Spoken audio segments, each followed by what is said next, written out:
Salam kepada seluruh insan Gereja Gerakan Pentakosta seluruh Indonesia.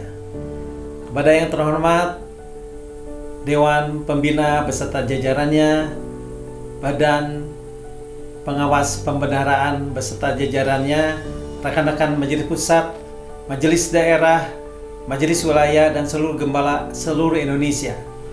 Saya mengucapkan Selamat Paskah 2023. Saudara yang kekasih, baru saja kita melangsungkan satu perhelatan terbesar untuk Gereja Gerakan Pentakosta, yaitu HUT 100. Saudara, perjalanan GGP di Indonesia sudah terbukti bahwa lewat pelayanan, perjuangan dari setiap hamba Tuhan, mereka berjelih lelah, mereka menghadapi masalah di setiap generasi.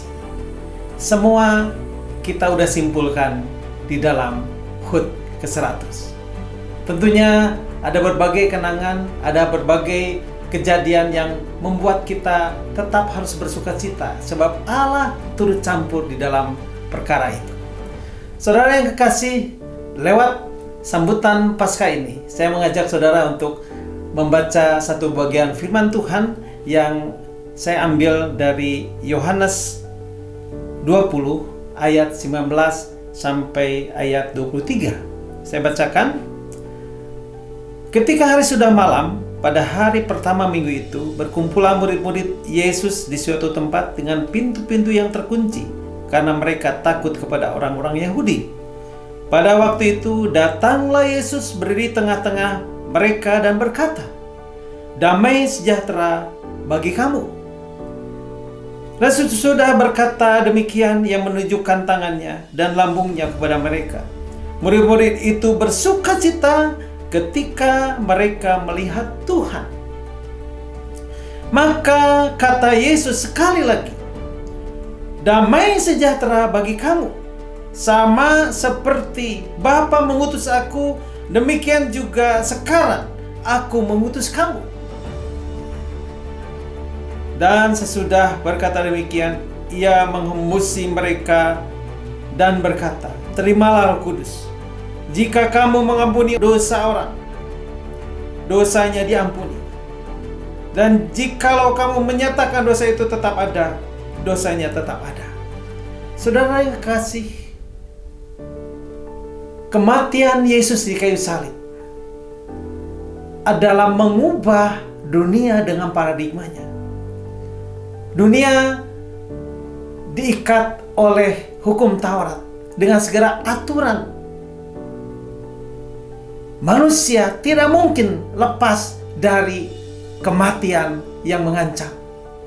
Semua kita harus mati. Sehingga Allah memutuskan bahwa Dia harus datang sendiri ke dalam dunia. Dia melayani, tapi Dia harus menghadapi kematian di kayu salib. Saudara yang kekasih, Yesus lakukan itu. Dia mati, dikuburkan. Tapi pada hari yang ketiga dia bangkit. Dia menang atas dosa.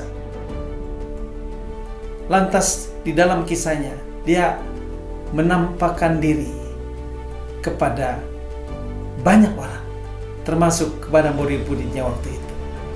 Saudara yang kekasih, ketika Yesus berdiri di hadapan murid-muridnya, Yesus berkata, "Damai sejahtera bagi kamu. Seperti Bapa mengutus aku, demikian juga aku mengutus kamu." Saudara yang kekasih, selama tahun 2022, kami mengajak semua untuk bersatu berpadu. Sekarang kita mendengar, kita adalah utusan Tuhan. Tugas kita adalah memenangkan jiwa, memultiplikasi gereja. Penginjilan akan efektif kalau mendengar kita bersatu. Oleh karena itu, kita sudah mendengar seruan dari Majelis Pusat untuk bersatu. Dan sekarang, mari saya mengajak bahwa kita ini adalah utusan Allah yang harus memberitakan firman Tuhan. Ada terbentang tugas tanggung jawab kita, khususnya di masa periode ini. Threefold menjadi tujuan kita. Saudara yang kekasih, ini bukan milik pusat, ini adalah milik semua insan GGP. Saya percaya kalau kita bersatu, kita akan berjalan menuju threefold. Gereja kita kuat, gereja kita menang. Setiap tahun, setiap saat, kita akan menghadapi berbagai rintangan. Saudara, ketahuilah bahwa kehidupan kita berkata, Tuhan, aku ini, aku utusanmu. Sejarah GGP sudah disimpulkan pada HUT 100 tahun. Tugas kita adalah mencatat apa yang kita mau sebagai sejarah baru. Saudara, jadikan momen Paskah 2023 bahwa kita akan mencatat sesuatu yang berbinar, menangkan jiwa, multiplikasi gereja. Itu adalah satu tantangan. Dan saya percaya kita sudah bersatu dan kita mengerjakan pekerjaan Tuhan sebagai utusan-utusan Allah. Yesus ketika diutus ke dalam dunia dengan satu tujuan, mati menggantikan dosa saudara dan saya. Dan Yesus katakan, seperti Bapa mengutus dia ke dalam dunia, demikian aku mengutus engkau. Saudara yang kasih, kita diutus. Kita harus mempunyai kepastian pengutusan itu. Supaya apa? Supaya kita dalam mengerjakan pekerjaan Tuhan ini penuh semangat untuk mencapai satu tujuan, yaitu kemuliaan Tuhan dinyatakan. Selamat Paskah 2023. Saya Diki Suwarta, Ketua Umum Gereja Gerakan Pentakosta. Threefold.